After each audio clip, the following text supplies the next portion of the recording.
त्यानंतर जाऊया थेट पुण्याला विभागीय आयुक्त दीपक म्हैसेकर यांची पत्रकार परिषद सुरू आहे। त्यांच्या बाबतीमध्ये जो पूर्वीचा प्रोटोकॉल आहे तोच फॉलो केला जाईल। त्याच्यामध्ये फक्त एक सुधारणा आलेली आहे। परवा सकाळपासून त्यांना सगळ्यांना कंपल्सरी 24 तास क्वारंटाईनमध्ये टाकलं जाईल आणि 24 तासाच्या institutional I am making it very clear की आमचा जो संस्थात्मक क्वारंटाईन आहे तिथे त्यांना ठेवलं जाईल आणि त्याच्यानंतर प्रत्येकाची तपासणी करेल।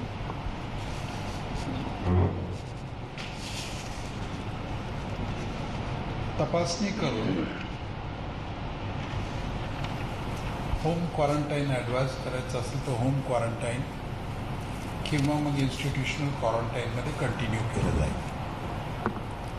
आमच्याकडे जी 520 कॅपॅसिटी इन्स्टिट्यूशनल क्वारंटाईनची होती त्याच्यामध्ये मी 250ची वाढ करतो आहे। बालेवाडीमध्ये आम्ही ही अरेंजमेंट करून घेत आहे आणि तिथे आम्ही ॲडिशनल कॅपॅसिटीज क्रिएट करत आहोत।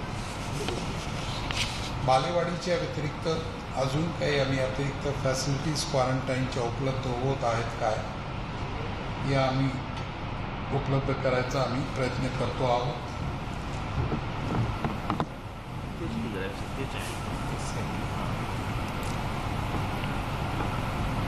त्या दृष्टीने आमची पूर्ण तयारी झालेली आहे।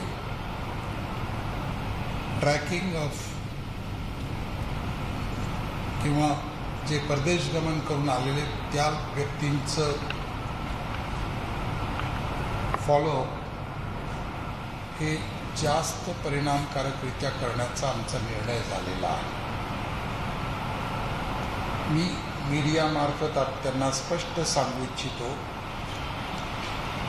की जर का त्यांनी हे क्वारंटाईनचं उल्लंघन केलं तर आम्ही त्यांच्या विरुद्ध कठोरातली कठोर शिक्षा करू।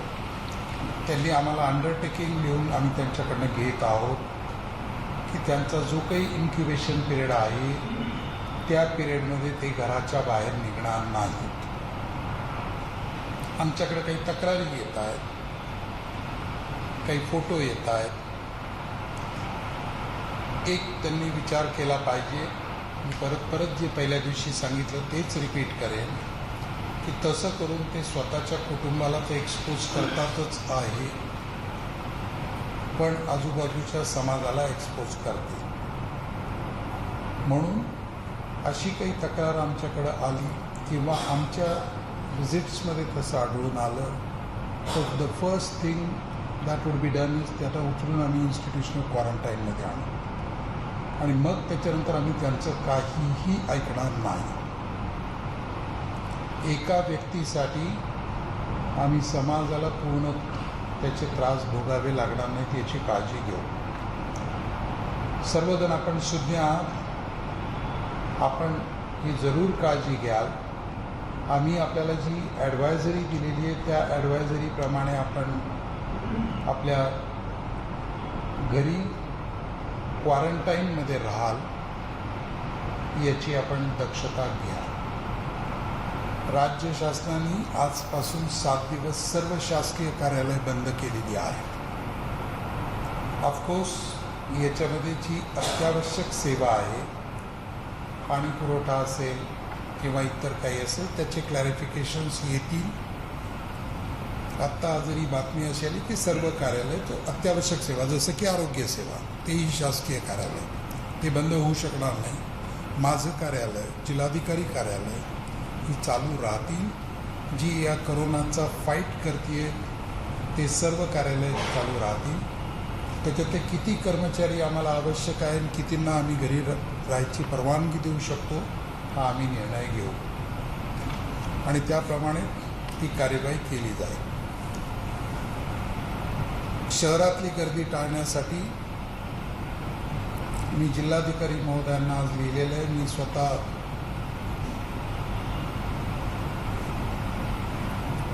RTO पुण्यांना सूचना आम्ही देत आहोत की सर्व लायसन्सेस 31 मार्चपर्यंत इश्यू होणार नाहीत, विशेष करून नवीन लायसन्सेस। गाड्यांचे रजिस्ट्रेशन हे त्या वाहनांच्या शोरूममध्ये जाऊन ते केले जातील, कारण there are certain issues BS6, B4, BS4चे. पण त्याच्यासाठी कोणीही RTO कार्यालयात येणार नाही. ज्यांना आपली लायसन्सेस रिन्यू करायची आहेत ते ऑनलाईन करू शकतात आणि ऑनलाईन करायला अलाउड आहे. किंवा आम्ही तसे परिवहन आयुक्तांशी बोलून मी ते आदेश काढायला हवी की हा मधला पिरियड त्यांच्यासाठी आम्ही एक्झम्प्ट करू. तसंही त्यांनी बाहेर फिरणं अपेक्षित नाही. त्याच्यामुळं वाहन चालकची परवानगी त्यांची एक्सपायर झाले काय आणि हे झाले काय, रिन्युअल आम्ही जेव्हा त्याची हे करू, निर्णय घेऊ, तेव्हा जेव्हा आम्ही ही सर्व परिस्थिती सामान्य झाल्यानंतर ती आपल्याला सुरू करता येईल. सो RTOची सर्व परवाने आम्ही बंद करत आहोत. RTO कार्यालयात मोठ्या प्रमाणावर गर्दी होते म्हणून हा आम्ही निर्णय घेतलेला आहे. औषध निरीक्षक पथकाने काल नांदेडगाव पुणे येथे सॅनिटायझरवर जी निर्माण करत होती त्याच्यामध्ये 1 लाखाचा माल जप्त केला, जो आम्हाला सबस्टँडर्ड वाटला तो, आणि त्यांच्या विरुद्ध वेगाने क्रिमिनल प्रॉसिक्युशन वगैरे कार्यवाही अंडर FDA केली जाईल. आम्ही एक अशी पॉलिसी ठरवली आहे की शासनाच्या वतीने मी आणि जिल्हाधिकारी माहिती देतील, महापालिका आयुक्त, मुख्य कार्यकारी अधिकारी हे त्यांच्या क्षेत्रापुरती संबंधित माहिती देतील. बाकी सर्व माहिती शासनाशी जी संबंधित आहे ती फक्त आमच्या दोघांमार्फत दिली जाईल. मुख्य कार्यकारी अधिकाऱ्यांना आम्ही पहिल्यापासून ICचं काम दिलं आहे, ते सोशल मीडियामार्फत आपल्यापर्यंत पोचायचा प्रयत्न करतील. कालच्या व्हिडिओ कॉन्फरन्सिंगमध्ये आम्हाला सूचना देण्यात आल्या होत्या, त्याप्रमाणे आम्ही पथकाचं गठन केलेलं आहे. कमी पडले तर 2800 होमगार्ड आपल्याकडं आहेत. शहरामध्ये साधारण 800 होमगार्ड आहेत, त्यांनाही आम्ही सर्व्हिसमध्ये प्रेस करू. आधार कार्ड देण्याचं काम सुद्धा 31 मार्चपर्यंत आम्ही सस्पेंड करत आहोत. नवीन आधार कार्ड इश्यू केली जाणार नाही. आधार कार्ड केल्यावर तिथं बायोमेट्रिक करावं लागतं. ही सर्व प्रक्रिया टाळण्यासाठी उद्यापासून ही सगळी बंद होती. आजची जी परिस्थिती आहे किंवा सॅम्पल्सच्या बाबतीत गेल्या 24 तासामध्ये क्युम्युलेटिव्ह आणि 24 तासाचे या सर्व फिगर मी आपल्याला काल म्हणलं होतं की आम्ही ग्रुपवर टाकू, आम्ही टाकू शकलो नाही, पण आजपासून आम्ही ते व्यवस्था केली आहे, ते आपल्याला शेअर केल्या जातील. प्रिझम्प्टिव्ह व्यक्ती, मी मुद्दामून अगदी काळजीपूर्वक शब्द वापरतोय, जे प्रवास करून आले, ज्यांना काही त्रास झाला आहे किंवा जे आमच्याकडे स्वतःहून आले, संभाव्य कदाचित त्यांना कोरोना विषाणू असण्याची शक्यता आम्हाला किंवा त्यांना वाटते आहे, असे 18 नवीन लोक आमच्याकडे आले. त्याचबरोबर गेल्या 24 तासांमध्ये आम्ही 32 जणांना आम्ही डिस्चार्ज दिला. ज्यांचे सॅम्पल निगेटिव्ह आले असतील तर त्यांना होम क्वारंटाईनचा ॲडवाईस देऊ. गेल्या 24 तासामध्ये फक्त 1 नवीन पॉझिटिव्ह रुग्ण आढळून आला आहे. हा पिंपरी चिंचवड क्षेत्रातला आहे. 14 मार्चला त्यांनी अमेरिकेहून प्रवास केलेला होता. दुबई मार्गे मुंबईला येऊन तिथून आपल्याकडे आलेला आहे. त्याचे मुंबई पुणे तपासाचे तपशील आमचं हिस्ट्री घेणं चालू आहे आणि त्याचे फर्स्ट कॉन्टॅक्ट आम्ही ट्रेस करायला सुरुवात केलेली आहे. हा एक व्यक्ती आता नव्याने ॲड झालेला लक्षात घेता शहरातल्या विषाणू पॉझिटिव्ह असलेल्या व्यक्तींची संख्या 17 झालेली आहे.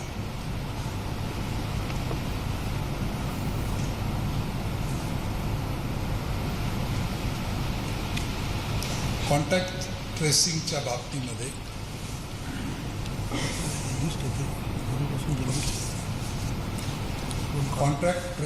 बाबतीमध्ये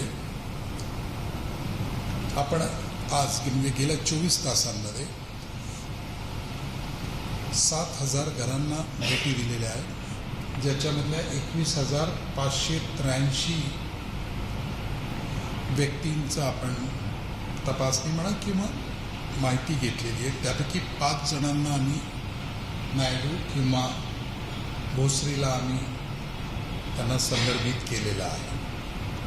आजपर्यंत ज्यांची घरं तपासली आहेत ती 26,350 आणि आत्तापर्यंत ज्यांचं स्क्रीनिंग आपण केलेलं आहे अशा व्यक्तींची संख्या 1,17,336 झालेली आहे आणि ज्यांना आम्ही संदर्भित केलेलं आहे ती संख्या आहे 10.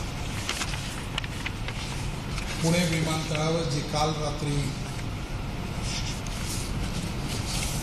बस पॅसेंजर्स आले, एकंदर 148 पॅसेंजर आले. या 148 पॅसेंजरपैकी कोणीही त्या निगेटिव्ह कंट्रीच्या लिस्टमधला नव्हता आणि काल या 148 पैकी एकालाही सिम्पटम नव्हते, म्हणून त्यांना घरी स्वतःला होम क्वारंटाईन करायच्या सूचना देऊन आपण त्यांना घरी पाठवलं. शहरातलं दळणवळण कमी करायचे, गर्दी टाळायची या दृष्टीने आम्ही PMPLला सूचना दिल्या होत्या. 1714 शेड्यूलपैकी आपण सध्या 1131 शेड्यूलवर खाली आणलेलं आहे.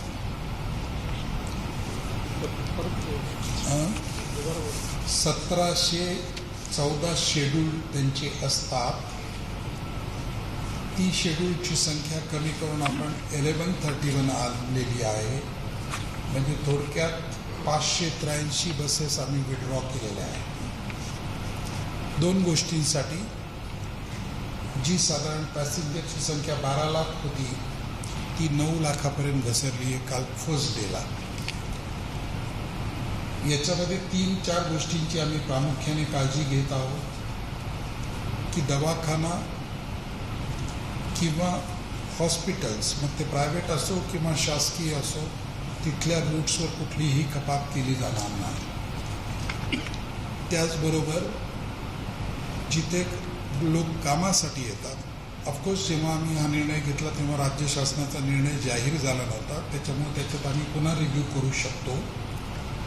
पण ज्या व्यक्ती दैनंदिन कामासाठी बसेसचा वापर करतात त्या रूट्सवरही पीक आवर्समध्ये म्हणजे सकाळी आणि संध्याकाळी कटौती केली जाणार नाही. दुपारच्या वेळेस ती कटौती ऑपरेशनल राहील. बसेस आणि रेल्वेच्या बाबतीमध्ये आपण सध्या आहे त्या बसेसच्या फेऱ्या चालू ठेवतो आहोत, परंतु आपल्याला कळालं असेल, म्हणजे जे TV वर मी पाहिलं, अजून मला ऑथेंटिक त्याची माहिती नाही, की काही रेल्वेही कॅन्सल करायचा निर्णय होत आहे. तशा परिस्थितीमध्ये आवश्यकतेप्रमाणे तिथेही आम्ही बसेसची कपात करू. जिथे जिथे आवश्यक आहे तिथे बसेस चालू राहतील जोपर्यंत याच्या बाबतीत आम्ही कोणता वेगळा निर्णय घेत नाही तोपर्यंत.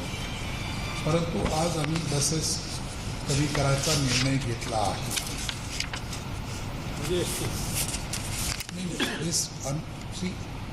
मी आत्ता जे काही बोलतोय ते PMPLच्या बाबतीत बोलतोय, STवर येतोय मी नंतर. सो सध्या जे आहे दुपारच्या गर्दीच्या वेळेत ज्यावेळेस नसतात 12 ते 4 मध्ये 583 बसेसच्या फेऱ्या आम्ही कमी केलेल्या आहेत. We have cut down on बसेसची. आणि वेगवेगळ्या मार्गांवर जिथं लोड नाही तिथली फ्रिक्वेन्सी आम्ही 50% खाली आणत आहोत, 50% खाली आणत आहोत. मी अगोदरच सांगितलं त्याप्रमाणे परीक्षार्थी जिथे जिथे आहेत, थोडा पॉईंट माझ्याकडनं मिस झाला होता, हॉस्पिटल्स, त्याचबरोबर जिथं परीक्षा चालू आहेत, CBSE, ICSE आणि काही स्टेट बोर्डाच्या काही परीक्षा चालू आहेत 10वी-12, तिथल्या बसेसमध्ये मात्र आम्ही कपात करत नाही आहे. स्पेशली एक्झाम टायमिंग घेऊन तर त्यावेळेस तर मुळीच नाही, एक्झाम टाईम आणि पेपर संपताना. सो त्यांना ती ट्रान्सपोर्ट फॅसिलिटी अवेलेबल असेल त्याच्यामध्ये आपण कमी करत नाही आहे.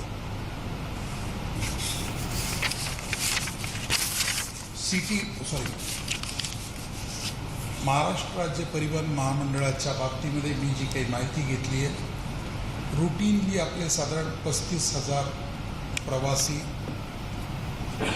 आपल्या वेगवेगळ्या बस स्थानकातून आयदर बाहेर जातात किंवा आतमध्ये येतात.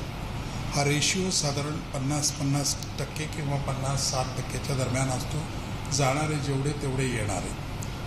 गेल्या 2 दिवसात जाणाऱ्यांची संख्या जवळजवळ 18,000 आहे आणि येणाऱ्यांची संख्या 8,000 आहे. सो इफेक्टिवली जाणारे मोठ्या प्रमाणावर शहरातनं बाहेर जात आहेत. याच्या बाबतीत मी विभागीय नियंत्रकांशी बोललेलो आहे आणि आवश्यकतेप्रमाणे याच्यामध्येही आम्ही कपात करण्याचा निर्णय घेऊ, कारण त्यांचे येणाऱ्या बसेस या 40% कॅपॅसिटीच्या पेक्षा कमी येत आहे. म्हणून याच्या बाबतीत आम्ही कुठलंही कर्टेलमेंट न करता जनतेने स्वतः केलेलं कर्टेलमेंट आहे स्वतःच्या मोमेंटवर ॲटलिस्ट शहरात येण्याच्या दृष्टीने. सो या बाबतीमध्ये आम्ही उद्या परत फेर आढावा घेऊ आणि त्यानंतर याच्यामध्ये ज्या आवश्यक आहेत त्याप्रमाणे कार्यवाही करू.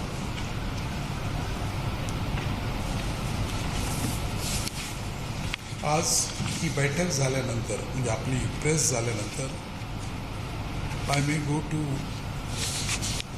पुणे महानगरपालिका आणि जशी सकाळी PCMCच्या बाबतीमध्ये आम्ही आढावा घेतला आणि पुढचं नियोजन केलं, तसंच मायक्रो प्लॅनिंग पुणे महानगरपालिकेच्या बाबतीत केलं जाईल. माझ्या मते मला जे काही थोडक्यात सांगायचं होतं ते मी आपल्याला सांगितलेलं आहे. पुणे विभागाच्या बाबतीमध्ये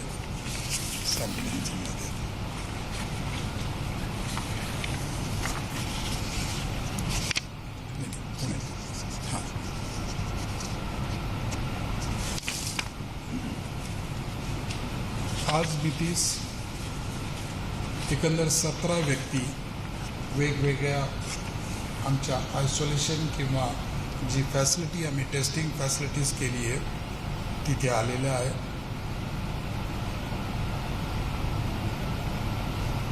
सातारा 1, सोलापूर 5, सांगली 10 आणि कोल्हापूर 7.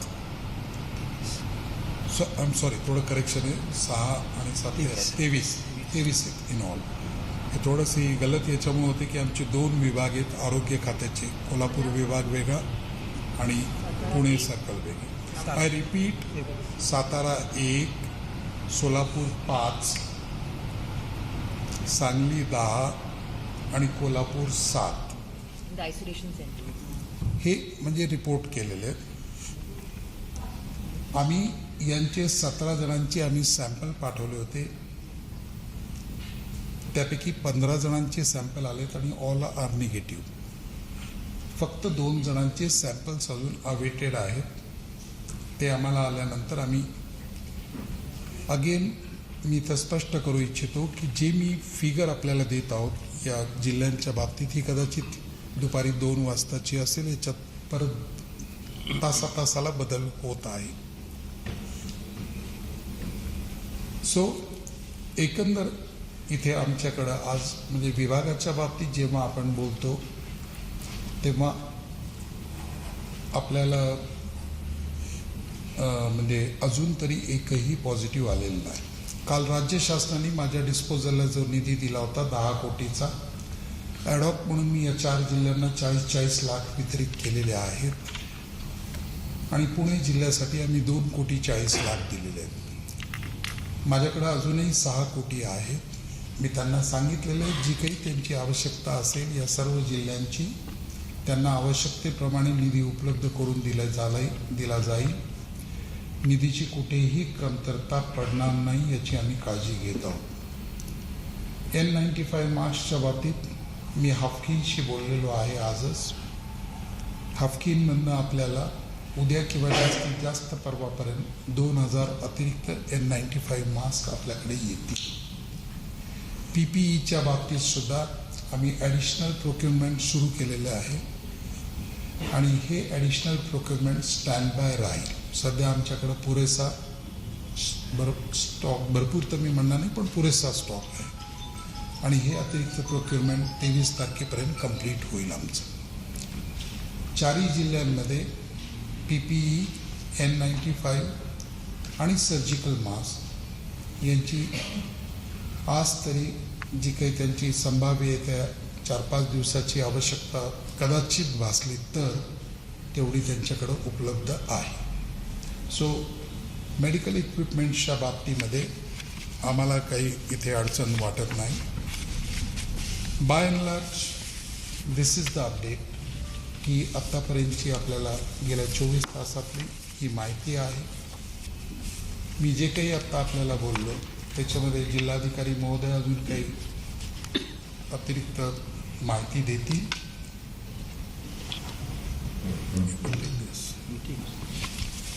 ॲक्च्युली एडिसन जो आहे सर्वात आधी आपल्याला मी असं सांगतो की स्थानिक स्वराज्य काही निवडणुका आहे हां याच्यावर आता आमच्याकडे जो नवीन परिपत्रक प्राप्त झालेला आहे तर आपल्या इथे ग्रामपंचायत किंवा नगर परिषद किंवा कुठल्याही स्थानिक स्वराज्य संबंधित जे इलेक्शन्स आहेत आज सगळे इलेक्शनच्या ज्या स्टेजमध्ये आहेत सगळे त्याच ठिकाणी आम्हाला थांबायचं आहे. मग आता काय इश्यूज आहे आपल्याला तेच मी सांगतो.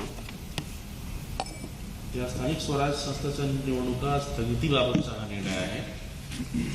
आज रोजी पुणे जिल्ह्याची स्थिती काय आहे ते मी थोडक्यात आपल्याला सांगतो. इथे आम्हाला 31 मार्चपर्यंत 6 ग्रामपंचायतीच्या निवडणुका घ्यायच्या होता तर ते आम्ही स्थगिती करतो. ते स्थगित होणार आहे. दुसरं आहे की 7 ते 50 ग्रामपंचायती आहे ज्याचा प्रभाग रचनाचा कार्यक्रम आम्ही जाहीर करणार होतो. म्हणजे प्रभाग रचना करून त्याच्यावर सुनावणी पण झाली होती. ते आम्ही 21 तारीख रोजी त्याला प्रकाशित करणार होतो, पब्लिश करणार होतो. प्रभाग रचना याला सुद्धा स्थगित आम्ही देतो आहे. तसेच पुणे जिल्ह्यातील सरपंच पदाचे आरक्षण जाहीर करणे असा पण एक कार्यक्रम चालू होता. 1004 ग्रामपंचायत. आपण बघितलं पुण्याचे जिल्हाधिकारी बोलतायत ते सुद्धा काही महत्त्वाची माहिती जिल्ह्याच्या संदर्भामध्ये देत आहेत. विभागीय आयुक्तांनी सुद्धा काय काय खबरदारी घेतलेली आहे संपूर्ण पुणे विभागामध्ये याची माहिती दिलेली आहे. गर्दी होणार नाही याची खबरदारी प्रशासनाकडून करण्यात येते. आरोग्य प्रशासन सज्ज आहे. एक छोटासा ब्रेक घेऊन पुन्हा परतूया. पहा फक्त न्यूज 18 लोकमत.